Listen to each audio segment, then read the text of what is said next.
सत्संगियों के लिए तो हर दिन एक नया संदेश लेके आता है, और सत्संग का दिन तो यूं समझो कि उनके लिए एक वरदान सिद्ध होता है। सत्संग जरूरी भी है जीव के लिए, जितने अधिक सत्संग मिले उतना ही जीव का फायदा है। नहीं तो सत्संग से जब जीव की दूरी हो जाती है या काफी लंबा समय हो जाता है तो फिर संसारी चीजों का असर उस पर होना शुरू हो जाता है, और वो धीरे धीरे करके सत्संग की बजाय दुनियादारी की चीजों में, माया के जंजाल में और काल के चक्कर में फंसने का भय हो जाता है। कबीर साहब ने तो इस चीज के बारे में काफी लंबी तहरीर लिखी, और उन्होंने इस बात पर बल दिया कि गुरु के दर्शन 100 बार करने चाहिए। दर्शन 100 बार करने का मतलब क्या है कि जितना अधिक से अधिक हो सके गुरु के दर्शन करो। क्या फायदा है गुरु के दर्शन करने से? गुरु प्रभु की भक्ति करते हैं, उनका गुणगान करते हैं, हमारे जीवन को ऊंचा उठाने का संदेश हमें देते हैं, बुराइयों से निकालने के लिए संसार में वो आते हैं, और प्रभु का संदेश हम तक देके हमें समझाते हैं कि जिस दुनिया में रह के जिसको हम अपना मानते हैं वो स्थायी नहीं है, बल्कि उसको अगर हम सिर्फ नाम मात्र और काम मात्र के लिए प्रयोग करें तो ही ठीक है। नहीं तो अगर इसमें हम उलझे तो समझो कि जन्म मरण के बंधन से कभी नहीं छूट पाएंगे। तो इसलिए उन्होंने कहे कि जब संतों के दर्शन करते हैं तो साहिब की याद आती है, हमें प्रभु की याद आएगी। क्योंकि संसार को किसी ने भी सुख का घर नहीं माना है, चाहे वो दिखावे के तौर पे दुनियादारी के पदार्थों से कैसा भी संपन्न क्यों न हो, कितना किसी के पास बल हो, कितना किसी के पास धन हो, कितना ही किसी का ऊंचा पद हो, कितना ही ऊंचा उसका लंबा चौड़ा परिवार हो, लेकिन जब तक प्रभु की भक्ति नहीं है ये चीजें उसके कोई काम की नहीं है। क्योंकि ये चीजें सिर्फ दुनियादारी की हैं, यहां हमने एकत्रित की हैं, यहीं पे छोड़ के जाना है। थोड़े दिन के लिए उनको पाके हम अभिमान में आ जाते हैं। हम सोचते हैं कि मेरे सिवाय कोई ताकतवर नहीं है, मेरे समान कोई धनवान नहीं है, मेरे जैसा किसी का ऊंचा पद नहीं, मेरा हुक्म चलता है।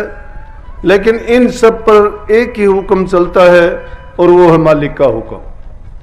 इंसान की सोची हुई, इंसान की मर्जी चलती नहीं है, कोशिश करता है।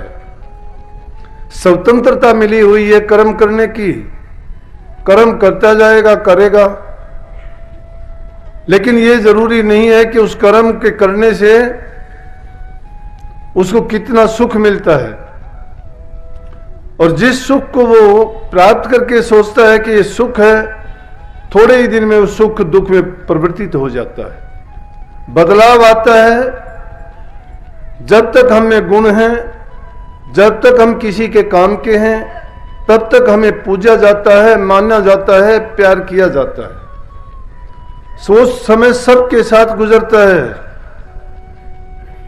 जवानी तक जो भी हम काम करते हैं, चाहे वो किसी भी क्षेत्र का काम हो, कुछ दिन के लिए, कुछ समय के लिए, इंसान की क्या पशु पक्षियों की भी देखो आप, जो मनुष्य के काम आते हैं। कबीर साहब का एक शब्द है कि जब तक बैल चले हड़िए में तब लग लाग गए प्यारा, या तब लग डालने चारा, बूढ़ा हो गया नाच काट दे घर घर लाठे खा रहा। क्योंकि परिवर्तन है प्रकृति में, वो हम में भी आएगा।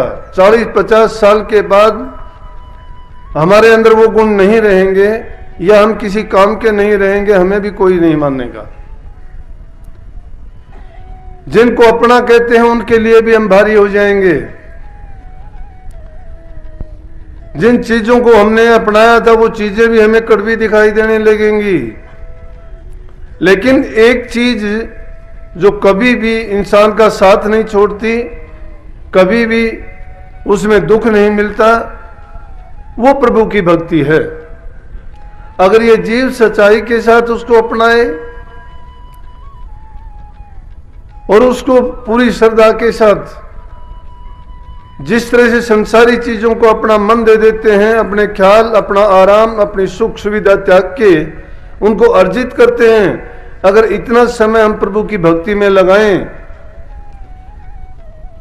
तो हमारा कल्याण हम इसी जीवन में अपनी आंखों के सामने ही देख सकते हैं।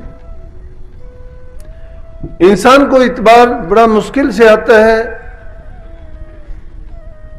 इतबार दिलाने वाला भी है। सतगुरु आपको खोल के समझाता है, बताता है, क्योंकि वो इस चीज के वाकिफकार हैं, वो जानते हैं। लेकिन हमारी बुद्धि जो संसार के कामों में फंसी हुई है, उनको इतबार नहीं आता है। अगर गुरु के वचन को मान लिया जाए,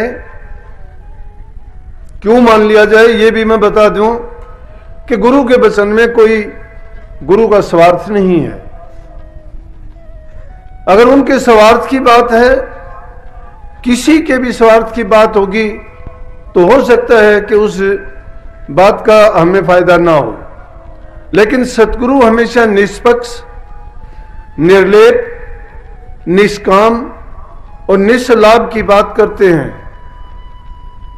पर हित की बात जो करता है वो बात हमेशा लाभकारी और गुणकारी होगी। पर हित का मतलब दूसरे की भलाई की बात है वो। तो गुरु हमेशा वही कहलाता है जो समाज का सुधार, बुराइयों से उनको निकालना, अच्छाई और सच्चाई के रास्ते पर चलाना और प्रभु की भक्ति का उनको राज और संदेश देके उसकी ओर लगाने के लिए बोला है। मैंने करना या ना करना तो उस करने वाले की बस की बात है। अब हम स्वयं तो करना नहीं चाहते और सोचते हैं कि जो कुछ करेगा गुरु करेगा, जो कुछ करेगा पीर करेगा। नहीं, गलत बात है।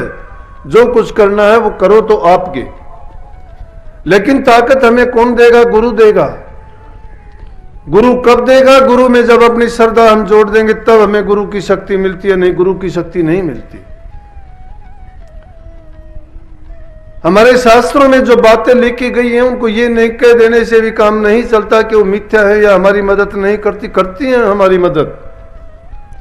देखा देखी की बातों को करने से कभी भी जीव का उद्धार ना हुआ और ना कभी आगे होगा।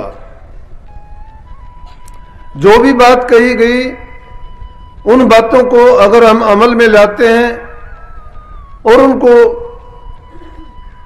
अपने क्रियान्वित करने की कोशिश करते हैं तो निश्चित रूप से हमें जो बताया जाता है उससे भी अधिक लाभ मिलता है। संतों ने बड़े सोच समझ के समाज को ये संदेश दिया कि जो दूसरे का हित करता है वो दूसरे का नहीं खुद का हित करता है। बुराइयां अगर करते हो तो परिणाम कभी अच्छा नहीं होता, उसका बुराई परिणाम होता है। सच्चाई के रास्ते पे चलने वाले को कभी कष्ट नहीं होता है। परीक्षा होगी, परेशानी आएंगी, हर काम में आती हैं वो, लेकिन जब उनसे निकल जाओगे तो परिणाम जब उसका मिलेगा वो सुखद होगा।